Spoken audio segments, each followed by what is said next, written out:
No segundo dia de uma ofensiva surpreendente, as forças ucranianas desferiram um golpe certeiro em um alvo estratégico na região de Kursk, na Rússia. Segundo informações divulgadas pela agência Reuters com base em fontes próximas ao Kremlin, o presidente Vladimir Putin estaria avaliando a possibilidade de negociar um cessar-fogo, inclusive considerando concessões territoriais. No entanto, os detalhes ainda são escassos e serão revelados mais adiante. Enquanto isso, em Kursk, tropas russas avançaram sobre áreas urbanas, exibindo bandeiras como símbolo de controle. Contudo, as imagens confirmam que a situação no fronte mais crítico permanece extremamente difícil para Moscou. Na região, apesar dos ataques incessantes, os russos não conseguem avançar de forma significativa, mas continuam cometendo violações graves, incluindo a captura de soldados ucranianos. As denúncias sobre o tratamento desumano a prisioneiros se multiplicam, com vídeos circulando amplamente nas redes, em clara violação das convenções internacionais. Do outro lado, soldados russos e seus familiares não param de protestar contra as condições precárias, falta de assistência médica adequada, ataques mal planejados e um comando militar que parece ignorar as necessidades das tropas. A gota d'água foi a proposta do governo de perdoar dívidas de novos recrutas, gerando revolta entre aqueles que já servem há meses. Por que eles seriam melhores do que nós? Questionam. Mas o destaque do dia foi o uso inédito de mísseis britânicos Storm Shadow pela Ucrânia contra alvos em território russo. Canais de Telegram e veículos como The Guardian e Bloomberg confirmaram que ao menos 12 dessas armas foram disparadas contra a região de Kursk. Fragmentos dos projéteis foram encontrados em uma área próxima a um suposto bunker militar, e especialistas analisaram as imagens, identificando os destroços como pertencentes aos Storm Shadow. Embora não seja possível confirmar a data exata dos registros, as evidências apontam para um ataque bem-sucedido. Análises de imagens de drones ucranianos revelaram que o alvo atingido era, na verdade, um complexo subterrâneo de comando, possivelmente utilizado pela alta cúpula militar russa na região. A localização, próxima a um antigo sanatório que hoje serve como sede administrativa da presidência russa, reforça a tese de que o ataque visava um centro estratégico. Há indícios de que generais norte-coreanos que atuam em apoio às forças russas também poderiam estar no local no momento do bombardeio. Não é à toa que a Ucrânia optou por um armamento de alta precisão e poder destrutivo. Os Storm Shadow, com sua ogiva de 450 kg, são projetados para destruir estruturas fortificadas como bunkers e centros de comando. Enquanto isso, o Ministério da Defesa ucraniano anunciou um ataque com drones a um posto de comando russo na cidade de Gubkin, na região de Belgorod. Segundo relatos, explosões violentas foram ouvidas e uma densa fumaça preta tomou conta do céu, confirmando o impacto direto no alvo. Fontes locais indicam que o centro de operações estava instalado em um complexo esportivo, e imagens georreferenciadas comprovam a localização exata do ataque. O governo ucraniano reforçou que cada crime cometido contra seu povo terá uma resposta à altura. Outro ataque ucraniano atingiu um depósito de munições em Briansk, causando incêndios que levaram horas para serem controlados.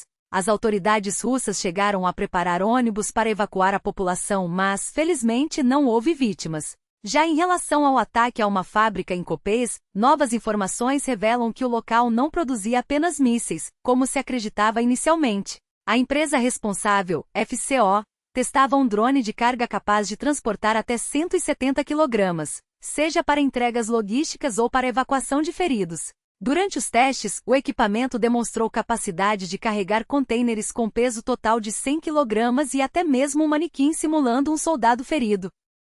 A guerra segue intensa, e cada detalhe importa. Para que mais pessoas tenham acesso a informações confiáveis, seu apoio é fundamental. Compartilhe este conteúdo, deixe seu like, comente e, acima de tudo, assine o canal. Sua interação faz toda a diferença para que essas notícias cheguem a um público maior. Se ainda não se inscreveu, não perca tempo, faça isso agora mesmo. E para quem já é assinante, nosso agradecimento sincero. Juntos, podemos garantir que a verdade não seja silenciada. A guerra não dá trégua, e cada movimento estratégico pode definir o rumo dos próximos dias. As informações que chegam sobre os drones russos revelam um salto preocupante em capacidade. Antes limitados a 170 kg de carga, 100 km por hora de velocidade e 20 km de alcance, agora os projetos apontam para uma evolução assustadora? 220 kg de carga e até 600 km de autonomia. Não é difícil imaginar o que isso significa em termos militares. Mas enquanto os detalhes ainda são escassos, uma coisa é certa: esses ataques recentes não foram aleatórios. E se os alvos incluíram figuras como o comandante da Wagner Yevgeny Prigozhin e o general Lapin, não é exagero dizer que suas mortes seriam um golpe duro para Moscou. Ambos têm um histórico de decisões desastrosas, sacrificando vidas russas em ofensivas sem sentido.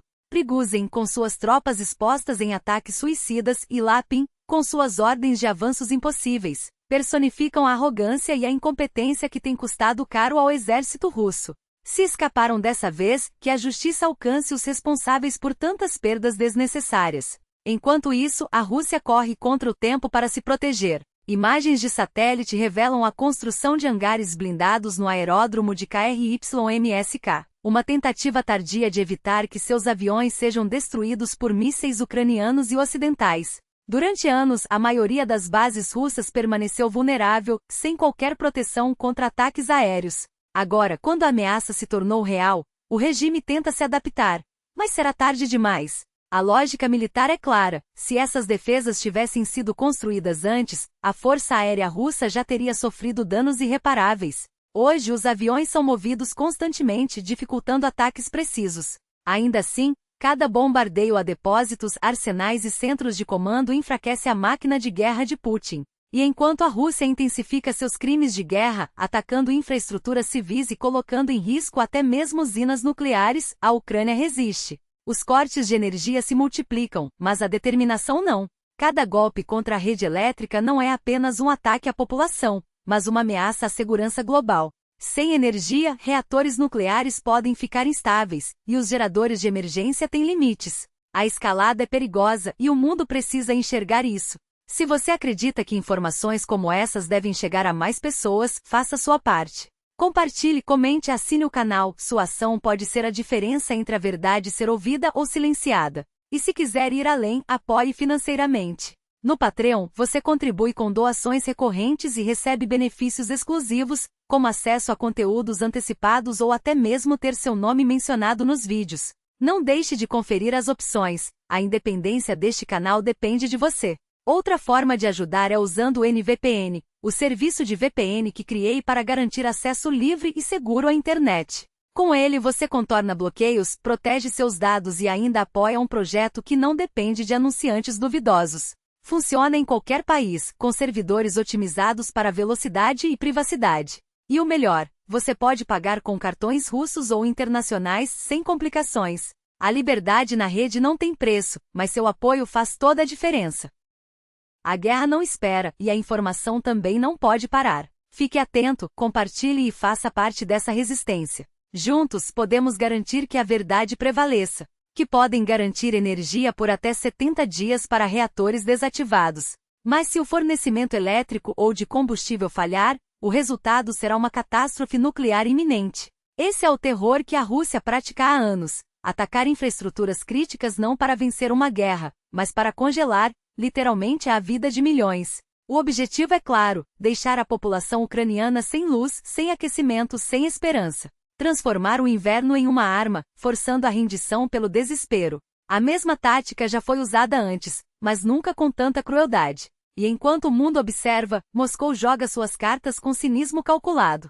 Fontes próximas ao Kremlin sugerem que Putin estaria disposto a discutir um congelamento do conflito com Biden ou Trump, mas sem ceder um centímetro do que considera seu. Afinal, para o regime russo, território não é moeda de troca, é questão de orgulho imperial. As negociações, se acontecerem, girarão em torno de linhas de frente artificiais, como se a vida de quem vive sob ocupação pudesse ser reduzida a traços em um mapa. A Rússia anexou 4 regiões, mas não controla nenhuma delas por completo. E mesmo assim, avança devagar, mas com uma determinação que esconde sua verdadeira fragilidade. A narrativa de vitória iminente é vendida como propaganda, mas os fatos revelam outra realidade. A Rússia avança metros a um custo insustentável.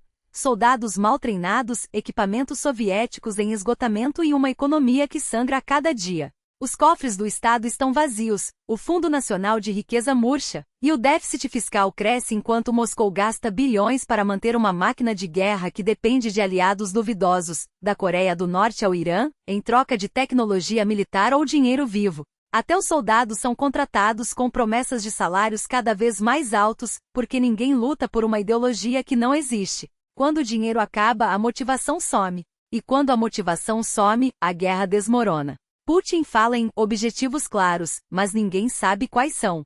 Já foram a tomada de Kiev, a desmilitarização, a desnazificação, a destruição de laboratórios de mosquitos hoje. São apenas palavras vazias repetidas por um regime que não tem mais estratégia, apenas sobrevivência. Os próprios generais russos admitem em off. Não sabem para onde vão porque nunca lhes disseram. E enquanto isso, o Ocidente oscila entre o medo e a complacência, tratando cada ameaça russa como se fosse um blefe até que deixe de ser. A verdade é que esta guerra não será decidida por linhas de frente ou negociações de bastidores. Será decidida pela resistência de quem se recusa a congelar no escuro, pela coragem de quem não aceita viver sob terror, e pela pressão de quem entende que ceder hoje é condenar o mundo a uma nova era de impunidade. A Rússia não quer paz, quer rendição. E cabe a nós, a cada um que ainda acredita na liberdade, garantir que ela não a consiga. Não quer negociar, quer esmagar. E cada hesitação do Ocidente é um convite para que ele avance. A Rússia não está em crise por acaso. Está em crise porque escolheu a guerra, e a guerra cobra seu preço. Os números não mentem. A inflação dispara, os juros sobem, a indústria agoniza. Mas Putin não recua. Ele dobra a aposta, porque sabe que o tempo joga contra ele e contra nós. Cada dia que passa sem uma resposta firme é um dia a mais para que ele consolide suas conquistas, mesmo que sejam frágeis. Cada minuto de indecisão é um minuto a mais para que ele convença o mundo de que a Ucrânia pode ser partida ao meio como um butim de guerra. E aqui está o paradoxo. Quanto mais ele pressiona, mais o Ocidente se divide. Alguns ainda acreditam que ceder é sinônimo de paz. Outros, como Trump, flertam com a ideia de um acordo que, na prática, seria uma rendição disfarçada. Mas Putin não quer um acordo. Quer uma capitulação. Quer que a Ucrânia entregue não apenas territórios, mas sua própria soberania, a promessa de que nunca mais será livre, nunca mais escolherá seu próprio caminho. E se ele conseguir isso, não será apenas uma derrota para Kiev. Será uma derrota para todos que ainda acreditam que as fronteiras não se redesenham à força. O problema é que Putin não joga limpo. Ele usa a diplomacia como cortina de fumaça, enquanto suas tropas avançam. Ele fala em congelamento do conflito, mas o que realmente quer é um congelamento em seus termos, com a Ucrânia desarmada, isolada e à mercê de suas exigências. E se o Ocidente cair nessa armadilha, se aceitar a ideia de que alguma paz é melhor do que nenhuma, estará assinando um cheque em branco para a próxima invasão. Porque a mensagem será clara: a agressão compensa. Mas há uma verdade que não pode ser ignorada: a Ucrânia não está lutando sozinha. Cada arma enviada, cada sanção aplicada, cada voz que se levanta contra a barbárie é um golpe na estratégia de Putin. E agora, mesmo com atraso, os Estados Unidos deram um passo crucial. As minas antipessoais que Biden autorizou não são apenas um recurso militar, são um sinal. Um sinal de que o Ocidente finalmente entendeu que não se vence uma guerra com meias medidas. Que não se enfrenta um agressor com hesitações. Que quando um país é atacado, a resposta não pode ser sim, mas com restrições. Claro, haverá quem critique. Haverá quem diga que as minas são demasiado perigosas, que violam tratados, que colocam civis em risco. Mas essas críticas ignoram uma realidade brutal. A Rússia já usa minas indiscriminadamente. Já bombardeia hospitais, escolas, abrigos. Já transformou a guerra em um laboratório de crueldade. E enquanto o Ocidente debate moralidades abstratas, soldados ucranianos morrem defendendo posições com armas obsoletas. Enquanto discutimos se é ético enviar mísseis de longo alcance, crianças ucranianas aprendem a se esconder de mísseis russos. A Ucrânia não pediu para ser invadida. Não pediu para ter suas cidades reduzidas a escombros. Não pediu para ter seus filhos sequestrados, suas mulheres estupradas, seus homens fuzilados. Ela pediu, e ainda pede, apenas uma coisa: o direito de se defender. E se o mundo livre não for capaz de garantir isso, então não há mais mundo livre. Há apenas um mundo onde os fortes ditam as regras e os fracos se curvam. Biden demorou, mas agiu. Agora, cabe ao resto do Ocidente fazer o mesmo. Não com promessas vazias, não com gestos simbólicos, mas com ações concretas. Porque esta guerra não é apenas sobre a Ucrânia. É sobre o tipo de mundo que queremos deixar para as próximas gerações. Um mundo onde as fronteiras são sagradas, ou um mundo onde a lei do mais forte prevalece. Um mundo onde a liberdade é defendida, ou um mundo onde a rendição é a única opção. Putin está apostando que o Ocidente vai se cansar, que vai se distrair, que vai preferir o conforto da indiferença ao peso da responsabilidade. Mas ele está errado, porque a história não perdoa quem vira as costas para a injustiça. E a Ucrânia não é apenas uma guerra distante. É um teste. Um teste para ver se ainda temos coragem de defender o que acreditamos. E se falharmos agora, não será apenas Kiev que cairá. Seremos todos nós. Putin e seus aliados contam com a nossa fraqueza. Contam com a nossa hesitação, com a nossa memória curta, com a ilusão de que podemos fechar os olhos e fingir que nada disso nos diz respeito. Mas a verdade é que cada concessão, cada recuo, cada minuto de silêncio é um convite para que a barbárie avance. E não se enganem, quando falamos em ajuda à Ucrânia, não estamos falando de caridade. Estamos falando de uma linha de defesa que começa em Kiev e termina na porta das nossas casas. Há quem diga que apoiar a Ucrânia é escalar o conflito, como se ignorar a agressão fosse sinônimo de paz. Como se fechar os olhos para o sofrimento alheio pudesse nos proteger de algo além da nossa própria vergonha. Mas a história já provou, apaziguar tiranos não evita guerras, apenas as adia, a um custo muito mais alto. E enquanto alguns ainda debatem se vale a pena enviar mais mísseis ou drones, os soldados ucranianos morrem defendendo não apenas suas cidades, mas os princípios que deveriam nos unir: a soberania, a dignidade, o direito de existir sem ser esmagado pela força bruta. As minas russas não distinguem entre civis e militares. Os ataques a hospitais, escolas e usinas de energia não são danos colaterais, são estratégias deliberadas para quebrar a resistência de um povo. E cada vez que um prisioneiro é executado a sangue frio, cada vez que um soldado é torturado ou humilhado, não é apenas um crime de guerra. É um lembrete de que, para o Kremlin, não existem regras. Não existem limites. Não existe humanidade. Mas há algo que Putin não entende: a Ucrânia não luta sozinha. Cada tanque destruído, cada posição recuperada, cada soldado russo que se rende é uma prova de que a resistência é possível. E não é apenas uma questão de armas, é uma questão de vontade. Quando os fuzileiros ucranianos eliminam uma unidade inteira de invasores na região de Kursk, quando os paraquedistas capturam dezenas de prisioneiros em um único combate, não estão apenas vencendo batalhas.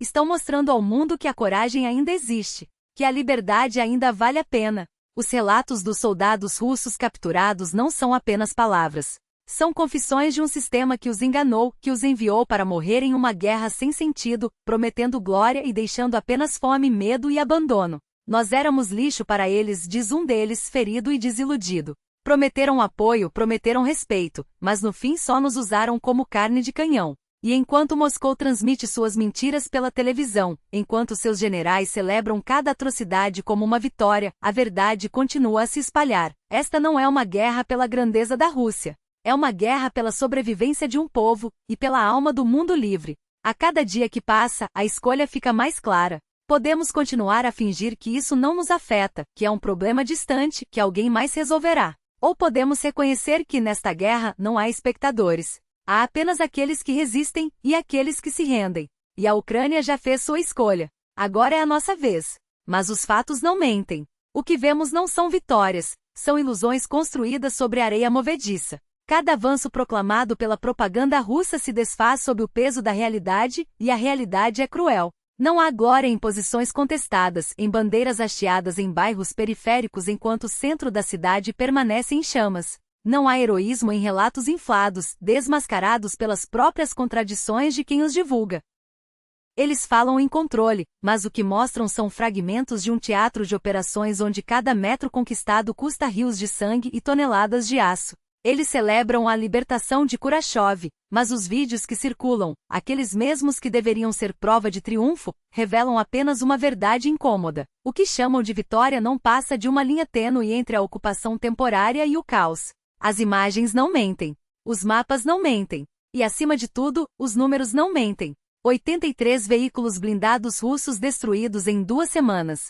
39 perdidos pelos ucranianos no mesmo período. Uma proporção que deveria ser motivo de alarme, não de celebração. Porque enquanto a Ucrânia perde equipamentos que podem ser repostos, jipes blindados, veículos leves, ferramentas de uma guerra moderna, a Rússia queima seus últimos recursos, tanques BMPs, máquinas de guerra que não podem ser substituídas com a mesma facilidade. Cada blindado russo perdido é um golpe no coração de sua capacidade de combate. Cada soldado caído é uma vida que não voltará para casa. E no entanto, eles insistem.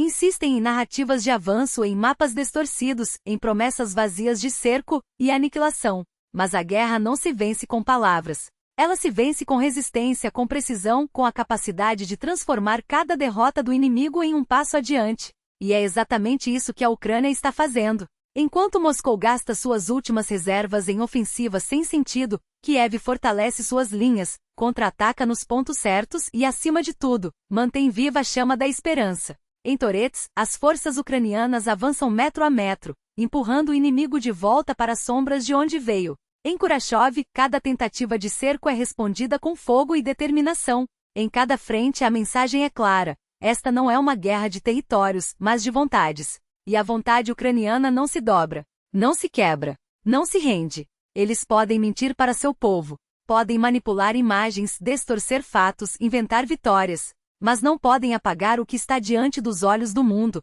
uma nação que se recusa a cair de joelhos. Uma nação que, mesmo sob bombardeio, mesmo sob pressão, continua a lutar, não apenas por sua terra, mas por um futuro onde a liberdade não seja uma exceção, mas a regra. A escolha, mais uma vez, é nossa. Podemos acreditar nas fábulas de Moscou ou podemos olhar para a realidade e agir. Podemos fechar os olhos para o sofrimento de milhões ou podemos estender a mão e dizer: vocês não estão sozinhos. Porque, no fim das contas, esta guerra não é apenas da Ucrânia. É uma batalha pelo mundo que queremos deixar para as próximas gerações. E esse mundo começa com uma decisão simples: resistir. Sempre. Asfixiados por promessas vazias enquanto a guerra devora tudo à sua volta. Eles não querem apenas contornar uma linha de defesa. Querem esmagar qualquer esperança de resistência, cortar o oxigênio de quem ainda ousa lutar. Cada movimento calculado, cada ataque desesperado revela a mesma verdade: a Rússia não tem mais reservas. Não tem homens suficientes, não tem equipamentos decentes, não tem estratégia além da brutalidade pura. O que resta são improvisos grotescos, blindados sem blindagem, veículos civis transformados em armas de último recurso, soldados enviados para a morte como se fossem descartáveis. E mesmo assim, eles insistem, porque sabem que se pararem o colapso será inevitável. Enquanto isso, do outro lado da trincheira, os que já deram tudo continuam sendo tratados como sobras. Os feridos apodrecem em corredores de hospitais, esquecidos entre maçãs e promessas não cumpridas. Os veteranos, aqueles que sobreviveram a anos de inferno, são deixados à própria sorte, inválidos, doentes com corpos e mentes destroçados, mas ainda assim impedidos de voltar para casa. O Estado que os enviou para a guerra agora os abandona, como se sua dor fosse um detalhe incômodo. Quantos mais precisarão morrer antes que alguém se lembre de que eles já pagaram o preço? Quantos mais precisarão implorar por um pouco de dignidade enquanto as ruas são enfeitadas para festas e os cofres públicos sangram em nome de uma vitória que nunca chega? E os novos? Os novos são seduzidos com migalhas. Créditos perdoados, bônus reluzentes, a ilusão de que desta vez será diferente. Mas os que já estão lá, os que viram a guerra de perto, os que enterraram seus companheiros, os que carregam cicatrizes que nenhum dinheiro apaga, esses são deixados para trás. Como se sua lealdade fosse um erro. Como se seu sacrifício fosse menos valioso só porque não foram os primeiros a assinar um contrato. O Estado premia quem ainda hesita, mas castiga quem já escolheu lutar. E no meio desse jogo cínico, as famílias dos mortos são esquecidas, os feridos são ignorados, e os que ainda resistem são tratados como peças de reposição. Isso não é justiça. Não é gratidão. É uma traição. Uma traição aos que morreram, aos que sobreviveram e aos que ainda lutam. Porque uma nação que não cuida dos seus soldados não merece chamá-los de heróis. E um governo que prioriza os indecisos em vez dos que já deram tudo não merece governar. A pergunta que fica é simples: até quando vamos aceitar que o preço da liberdade seja pago apenas pelos mesmos? Até quando vamos permitir que a coragem seja recompensada com abandono? A resposta começa quando deixarmos de fechar os olhos. Quando exigirmos mais do que palavras bonitas e promessas vazias. Quando entendermos que esta guerra não se vence apenas nas trincheiras, mas na forma como tratamos quem em volta delas. O futuro ainda está em nossas mãos, mas só se tivermos a coragem de agarrá-lo. E o que acontece quando a gratidão do Estado se resume a migalhas? Quando o reconhecimento por arriscar a vida se traduz em salários atrasados, moradias precárias e um sistema que trata seus soldados como peças descartáveis? Não há heroísmo que resista a essa realidade. Não há contrato que vale a pena quando o preço é ser esquecido no momento em que mais se precisa. O Estado oferece migalhas e espera lealdade incondicional.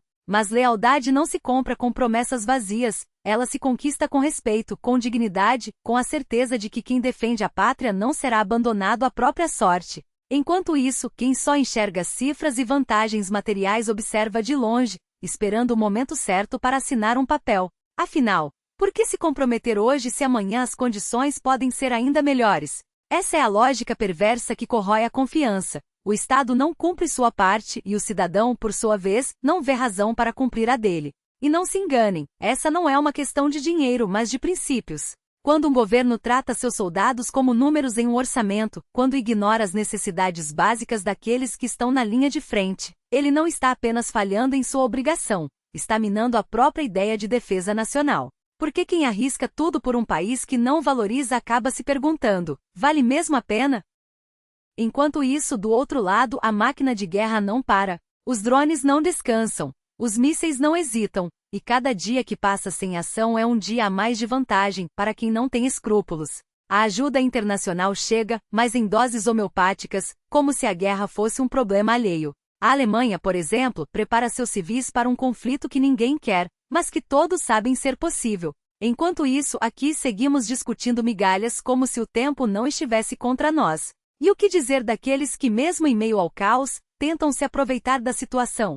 Que usam a guerra como cortina de fumaça para lavar reputações ou encher os próprios bolsos? A justiça, quando funciona, é um lembrete de que nem todos que vestem o uniforme merecem usá-lo. Porque a guerra não perdoa a hipocrisia. Ela expõe quem luta de verdade e quem só finge lutar. O momento exige mais do que discursos. Exige ação, coerência e, acima de tudo, a coragem de olhar para frente sem ilusões. Porque o futuro não será escrito por quem espera sentado, mas por quem se levanta e exige mudanças. E essas mudanças começam agora ou nunca começarão. E não há tempo para hesitações. Cada segundo perdido é um segundo em que a injustiça se enraiza, em que a impunidade se torna regra, em que os verdadeiros responsáveis escapam entre os dedos daqueles que deveriam prendê-los. A história não perdoa quem fecha os olhos quando deveria agir. Ela não reserva páginas de glória para quem se contenta com migalhas de mudança, enquanto o sistema continua a devorar os sonhos daqueles que acreditam em um amanhã melhor. O que está em jogo não é apenas uma batalha, mas a própria alma de uma nação.